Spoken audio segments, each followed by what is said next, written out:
بسم الله الرحمن الرحيم.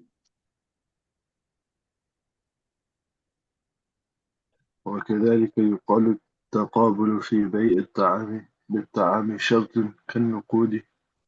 And like this, we say that accepting of the sale of food with food is a condition of sale. قلنا لا نسلم أن التقابل شرط في باب النقود، بل شرط تعيينها. So like this, we say that we do not accept that taking possession is the condition for validity in sale. بل so لا يكون البيع الناس النسأة بالنسأة، غير أن النقود لا تتعين إلا بالقبض عندنا. So like that we say that the validity in the sale of gold and silver, but rather the condition is specification, so that it will not lead to the sale of credit for credit.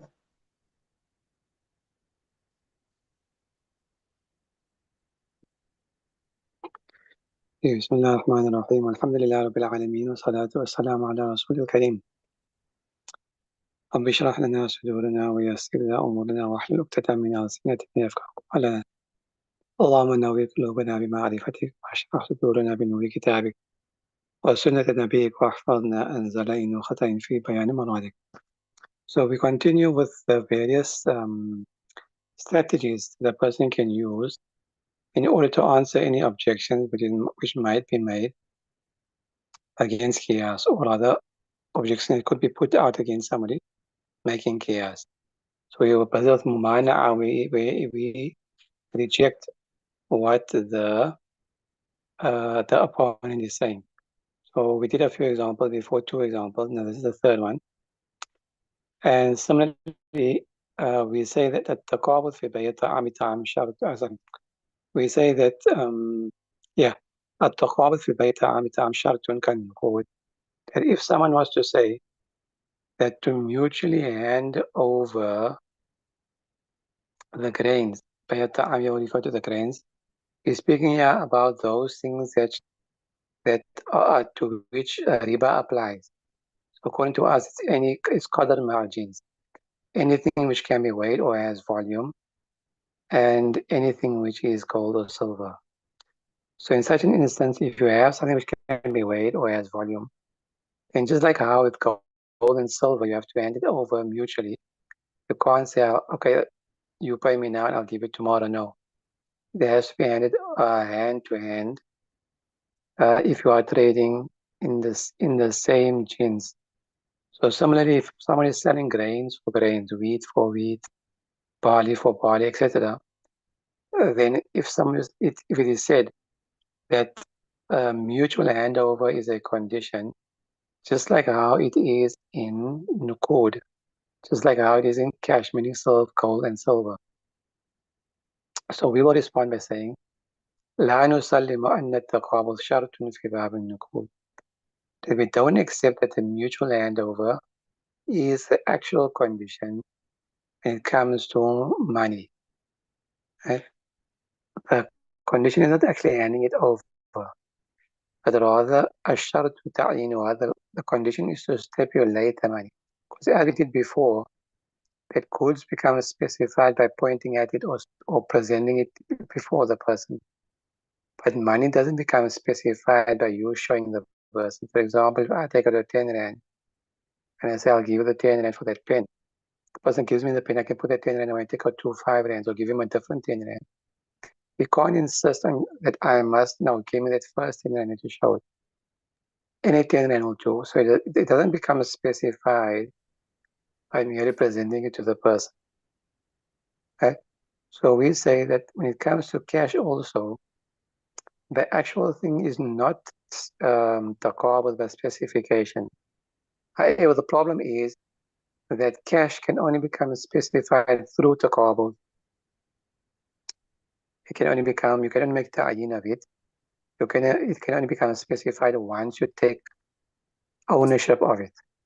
So once you hand it over to the person in his hand and he takes it, now it becomes specified. Maaf?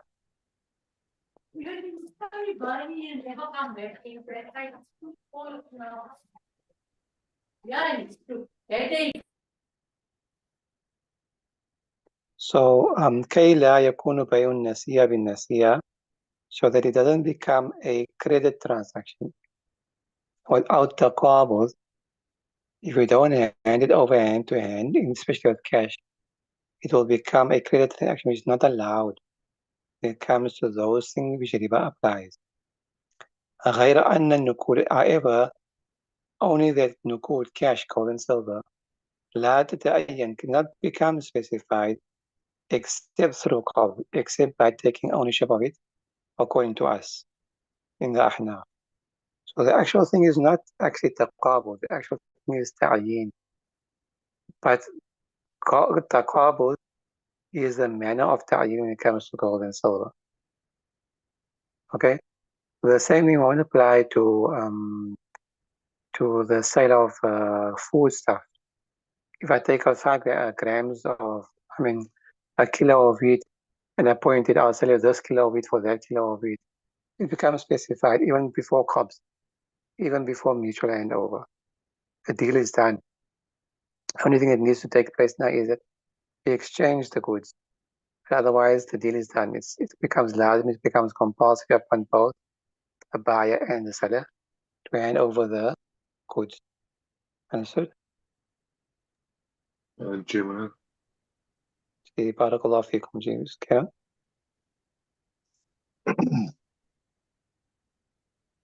أما القول بموجب العلة فهو تسليم كون الوصف علة وبيان أن معلولها غير ما ادعاه المعلل. So we did before, it was the mu'allil. Again, the mu'allil is a person presenting the argument or the qiyas. And what you call the sa'il is the one raising the objection. So this is the second one. We've completed the first type now. Now we go on to the second strategy that you could use to counter somebody's argument or somebody's qiyas. Al-qawlu bi-mujab al-illa. Qawl means here to acknowledge, to accept, to agree. And to agree to the outcome of the illa or the hukm of the illa. So basically what happens here is you agree with the illa itself, but you disagree with the hukm that the opponent is deriving from the illa. You say, no, this is the illa, that we agree with that much. But the hukam that you are extracting based upon the illa is not that, it's something else. فهو تسليم كون الوصف إلة. So it is where you accept or agree that that particular characteristic which the person has mentioned as an illa, you agree that that is a illa. وبيان أن معلوله غير ما ادعى المعلل. And however, thereafter to explain or to clarify that the ma'lul means hukam, that which is derived from the illa meaning the hukam. That the ma'lul, the hukam, the ruling that the mu'allil, that the person making qiyas, the person presenting the argument is claiming to be the hukam, this isn't so, it's rather something else. So we agree to the illa, but we disagree with the hukam that you are deriving from the illa. Understood? So Moulana was saying that Ma'lula is the hukam. Yes. Okay, because in the kitab it says illa and the itmaha. So I'm just confused with it. No. Illa there is referring to the damir ma'luluha. Oh, the ha, okay. Yeah, ma'lulu Yes. illa. Refers to illa here. Oh, so the hukam of the illa. Yes. That's it. ومثاله المرفق. So we did this masala before. مثال المرفق حد في باب الوضوء. The example is that the elbow is the limit in the chapter of wudu. Meaning, other than washing your arms, then it's up to the elbow. فَلَا يَدْخُلُ تَحْتَ الْغُسْلِ. So it is not included in the act of washing the arms, according to Imam Zufar Rahmatullah. He says that the Quran says ilal mirfaq, so that's the ghaya. That's the end point. Ila comes for ghaya to show the end point of something. So as we discussed there, that yes, we agree that illa is for ghaya, and we agree that the elbow is the limit of washing the arms. However, لأن الحد, so his argument is لأن الحد لا يدخل في المحدود, because the limit or the end point of something is not included in the in the definition of what you in the not included in the thing, in the action which has been extended.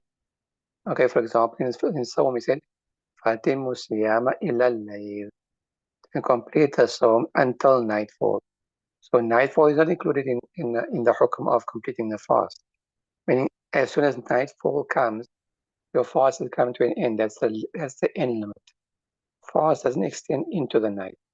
So in the same way here, إِلَى الْمِرْفَقِ فَاغْسِلُوا وَاغْسِلُوا أَيْدِيَكُمْ إِلَى الْمَرَافِقِ, that wash your arms up to the elbows. So the elbows will not be included in the mahdud, which is the arms. Okay? You following? جملة. So that's Imam Zufar's argument. So we say أقولنا المرفق حد الساكن, that we agree that the mirfaq is the limit. But but we disagree with your hukam that the elbow is not part of the washing of the arm. Why? Because in this case here, the limit comes for isqatul had. So it comes to show that anything beyond this is not included. Why? Because AD is the whole thing, from the tip of your fingers right up to your armpit or to your shoulder. That is arm. So when the Quran says ilal mirfaq, it's not showing you the upper limit, but rather that beyond that limit is not to be washed. And when we say wash your arm, we don't mean the whole arm up to the armpit, but rather up to and including the elbows, and anything beyond the elbow up to the armpit must not be washed. The forearm, in other words, should not be washed. What you call this? What you call the upper arm? The biceps, the bicep and triceps mustn't be washed. You follow? جملة. So we agree with your illa that yes, illa comes for ghaya, but in this case here, it doesn't come for ghayat al-sukut, I mean ghayatul, what you call it doesn't come to drop off or exclude the ghaya, but rather comes to show that anything beyond the ghaya should not be included. So we did there, the masala is basically, well, not the masala, it's a sort of a qaida that works most of the time, maybe 95% of the time, that if the mughayya, what is called mahdudiya, if it is part of the ghaya, a jinns of the ghaya, then it will be included. If it is not part of the ghaya, then it's excluded, like night and day, these are two different things. I'm selling you, we did there, I'm selling you this property up to the wall. So the wall is not part of property, it's not part of the land, so it will be excluded. So that works, it's like not a kind of kunya, but most of the time it will work. There are a few exceptions to that rule. Anyway, so that's an example of al-qawl mujab al-illa. That we agree to the illa, and we disagree with the ruling that we're expecting from it.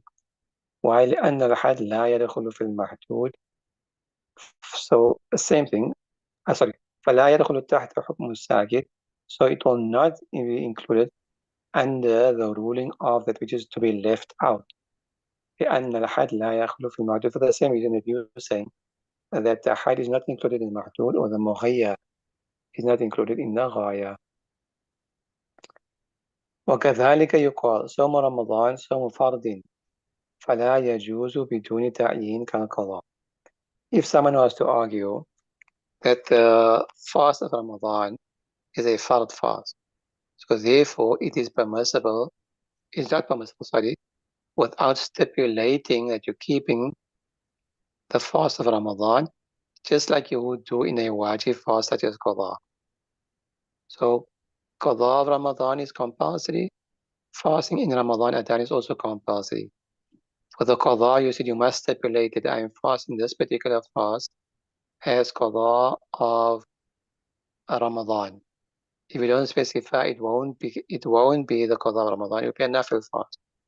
So in the same way, for the ada of Ramadan, you also have to specify in your niyyah that I'm fasting tomorrow's fast or today's fast for Ramadan. And that's the argument. So we say كون صوم الفرض لا يجوز بدون تعيين. That we agree to the illah that a fard fast is not permissible to keep it without specifying that you are keeping that fard fast. A specification in a fard fast, in a compulsory fast, is compulsory, is necessary. Illa, however, we don't agree with your hukam that the same thing applies to Ramadan. Why? إلا أنه وجد تعيينها هنا من جهة الشرع. However, in the case of Ramadan, the Sharia has already specified the month of Ramadan for fasting the fard. You can only fast Ramadan, fast in Ramadan. The Sharia separates من كان فمنكم فمن شهد منكم الشهر فليصوم. So whoever of you witnesses the month of Ramadan, then fast within the month of Ramadan. You can't fast any other fast in the month of Ramadan besides the fast of Ramadan. So yes, stipulating the fast is necessary. But in this case here, we have been absolved of doing it because the Sharia has done so for us. The Sharia has already stipulated for us. So you can make a mutlaq niyyah and it will be the fast of Ramadan, not a problem because Sharia said so. Now, if the person was to extend the argument a bit further than that, okay, let's put it this way. وَلَئِنْ قَالَ صَوْمُ رَمَضَانَ لَا يَجُوزُ بِدُونِ تَعْيِينٍ مِنَ الْعَبْدِ كَالْقَضَاءِ. That the fast of Ramadan is not permissible without specifying from the side of the slave, from the side of the mukallaf. And you can't depend on the Sharia's ta'lim. You yourself, the mukallaf, the sa'im, you must specify. كالقضاء, like in the case of qada. So قلنا لا يجوز القضاء بدون تعيين. So we will say that to fast the qada of Ramadan is not correct without specifying, as we mentioned above, from the side of the mukallaf. He must make the niyyah. إلا أن التعيين لا يثبت من جهة الشرع في القضاء. However, specification of qada has not been established on the side of Sharia. The Sharia hasn't stipulated any day for fasting qada. You are free to do so whenever you want to, because any day of the year, besides the accrued days, any other day of the year is possible for you to fast. That's why you have to specify. You are left with the responsibility. The onus is placed upon you to specify the fast. That's not the case with Ramadan. So whether you want to say it's followed, or whether you want to say it's followed upon the abd, comes back to the same thing. The Sharia has specified it, so we don't have to. It's not the same as qada. So we agree with what you're saying, that you have to specify in a followed fast. You have to specify the day, but whether Sharia has done that for you, then you don't have to do it. فَلِذَلِكَ يُشْتَرَطُ تَعْيِينُ الْعَبْدِ. It's for this reason that it is necessary for the slave to specify when he's keeping the qada, on which day he's keeping the qada. وَهُنَا وُجِدَ التَّعْيِينُ in جهة الشرع. Whereas in this case, in the case of Ramadan, we repeat that the specification has already been found from the side of the Sharia. فَلَا يُشْتَرَطُ تَعْيِينُ الْعَبْدِ. Therefore, for the slave, the mukallaf, the sa'im, the fasting person to specify is not a condition. The Sharia has already taken care of that for us. Understood? Sure. Barakallahu feekum. Third one. وَأَمَّا قَلْبُ. What is qalb? Qalb means to turn something around. The qalb, the heart is called heart because it's constantly turning this way, that way. One moment you're happy, then you're sad, then you're glad, and then you're frustrated. So it's constantly turning. So call means to invert someone's argument. Whatever they say, to take the one statement and turn it around. To take the statement and turn it around, okay, to invert the argument. Now, it would seem that this mostly works when it comes to quantity. If some kind of quantity is mentioned, Allah Alam, it seems that this argument mostly will work in such a thing. فالنوعان of two types. أحدهما أن يجعل ما جعله المعلل إلة للحكم معلولا لذلك الحكم. The first type of call is where you take what the mu'allil, what the person presenting the argument says to be the illa for the hukam and change it into the hukam. Understand? You you take the hukam, you take the illa and you make it the hukam, and you take the hukam and you make it the illa. So whatever he is saying is the illa, and this is the hukam of the illa, you inverse that. You say no. That is actually the hukam. That is actually the illa.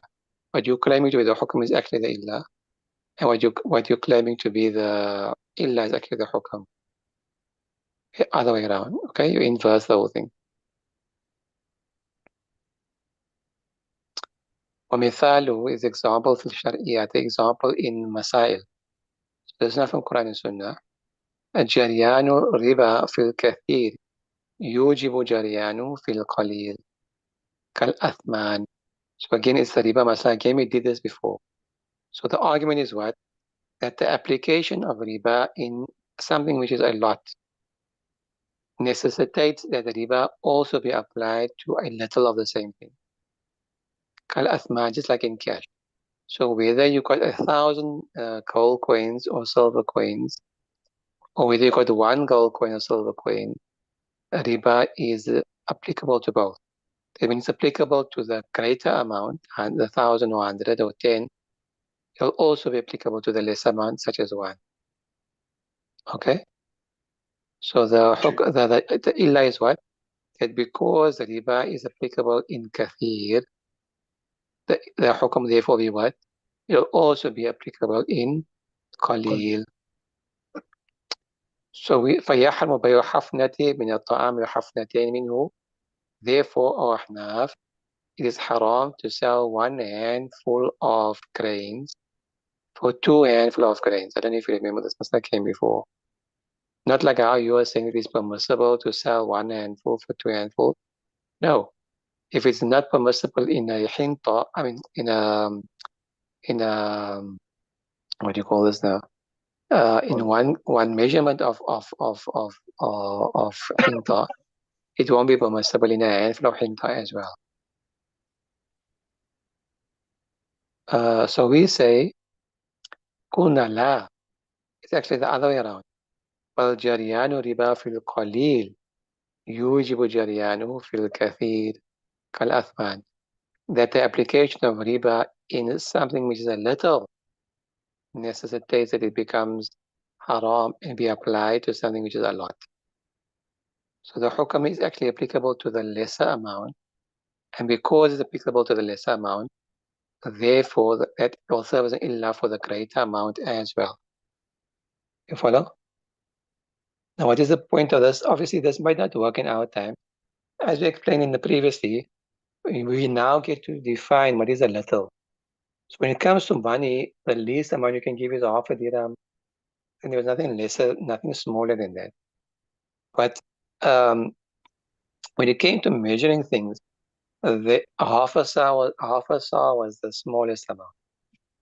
They didn't have a scale that could measure anything less.